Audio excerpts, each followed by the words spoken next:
आम्ही अमृतमायनी पॉलिटेक्निक संगमनेरचे तृतीय वर्षाचे सिव्हिल इंजिनिअरिंगचे स्टुडंट. संगमनेर तालुका जसा 50 ते 60% डोंगरी भाग आहे.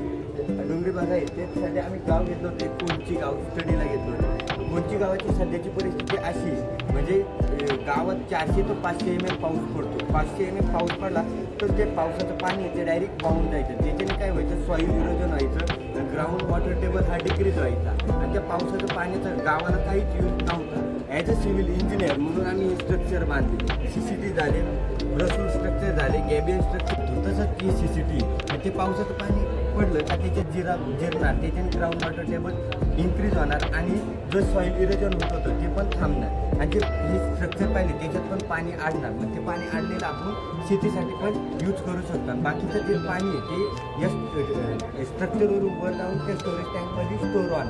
जे पावसाळ्यात त्या स्टोर झालेला पाण्याचा काही उपयोग नाही. पण उन्हाळ्यात आपल्याला दुष्काळी पडतो म्हणून त्या पाण्याचा आपल्याला यूज करता येतो. ते कसा म्हणजे त्याच्यावर उन्हाळ्यात त्या पाण्याचं इव्हॅपोरेशन बाष्पीभवन न व्हावं म्हणून त्याच्यावर सोलर पॅनल बसवले. त्याच्यानेच काय होणार, इलेक्ट्रिसिटी पण जनरेट होणार आहे. मग त्याच्याने ती इलेक्ट्रिसिटी जनरेट करून तेच आपण परत उन्हाळ्यात लिफ्ट इरिगेशन चालू करून तेच उन्हाळ्यात परत आपण